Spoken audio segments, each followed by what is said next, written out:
दोस्तों आपको बता दें कि भारतीय अंतरिक्ष अनुसंधान संगठन इसरो की ओर से भेजे गए चंद्रयान 3 ने चांद की कक्षा में प्रवेश कर लिया है। वही दोस्तों 11 अगस्त 2023 को रूस ने भी चांद के लिए अपना लूना 25 मिशन लॉन्च किया है।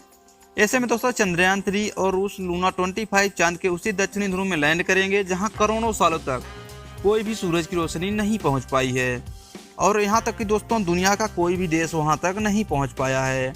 ऐसे में दोस्तों इस मिशन का यह पल बेहद हैरत गजब कर देने वाला होगा।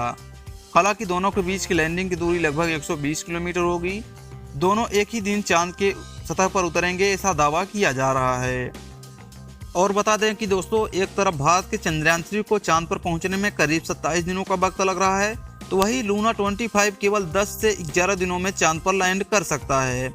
दरअसल दोस्तों इसे बहुत ही शक्तिशाली से बनाया गया है क्योंकि यह दोस्तों सोयूज 2.1 रॉकेट से लॉन्च किया गया है जो लूना 25 की धरती की परिक्रमा किए बगैर सीधे ऑर्बिट में पहुंचाया जाएगा। ऐसे में दोस्तों चंद्रयान 3 और लूना 25 में से कौन चांद के दक्षिण ध्रुव पर पहले उतरेगा, इसे लेकर पूरी दुनिया में चर्चा छिड़ गई है। यह चांद का एक ऐसा हिस्सा है दोस्तों जहां आज तक किसी देश में लैंडर नहीं पहुंच सका है।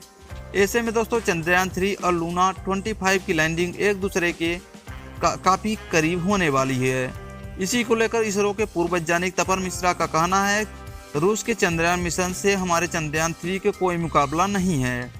इसी प्रतिद्वंद्विता के तौर पर बिल्कुल नहीं देखा जाना चाहिए क्योंकि ज्यादातर वैज्ञानिकों का मानना है कि चंद्रयान 3 लूना 25 के मुकाबले अधिक महत्वाकांक्षी मिशन है। चंद्रयान 3 मिशन के उपलब्धियों के बारे में बताते हुए तपन मिश्रा ने कहा है कि भारत के इस महत्वाकांक्षी अभियान के केवल 615 करोड़ रुपए खर्च हुए हैं, जो देश के अंदर एक छोटा सा फ्लाईओवर निर्माण करने के खर्च के बराबर होगा। इतनी कम राशि में हमारा मिशन चांद के उस हिस्से के लिए निकला है जहां दुनिया का कोई भी देश आज तक नहीं पहुंच पाया है। ऐसे में दोस्तों लूना 25 का एक चंद्रयान 3 से कोई मुकाबला नहीं हो सकता। उन्होंने कहा कि यह तेजी से दुनिया को आगे को बढ़ा रहे हैं। भारत के लिए यह गौरव का क्षण है जब चंद्रयान 3 तय समय के लिए चांद के निचली कक्षा में जा पहुंचाएगा। इसमें दोस्तों वैज्ञानिक पहलू पर स्पष्ट करते हुए उन्होंने कहा कि चांद की आखिरी कक्षा में जब चंद्रयान 3 को पहुंचना था तो उसके काफी पहले उसके कक्ष में गणना कर इसरो ने वैज्ञानिक के इंजन की फायरिंग कर उसे पहुंचा दिया। ऐसे में दोस्तों अगर इसरो चाहे तो ये तय तारीख के 4 दिन पहले ही मौजूदा साइंटिस्ट आंकड़ों को ध्यान में रखते हुए 0 एरर के साथ चंद्रयान 3 को शेड्यूल लैंडिंग साइट पर उतार सकता है। लेकिन दोस्तों इस अति महत्वाकांक्षी मिशन को लूना 25 के प्रतिद्वंद्विता को जोड़कर नहीं देखा जा सकता है। ऐसे में दोस्तों अति महत्वाकांक्षी मिशन लूना 25 के जोड़कर नहीं देखा जा सकता, इसलिए रिस्क नहीं लिया जा सकता है, उसे आसानी से वहां पहुंचाया जाएगा।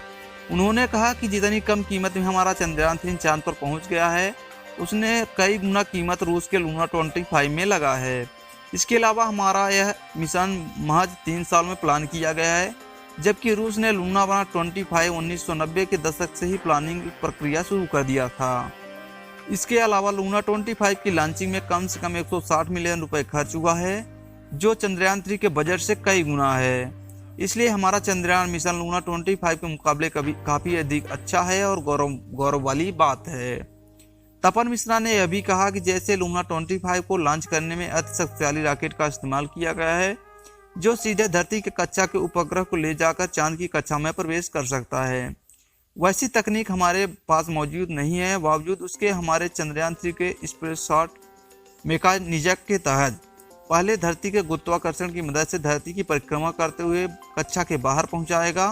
उसके बाद चांद की कक्षा में उसके आखिरी वलय तक पहुंचा दिया जाएगा।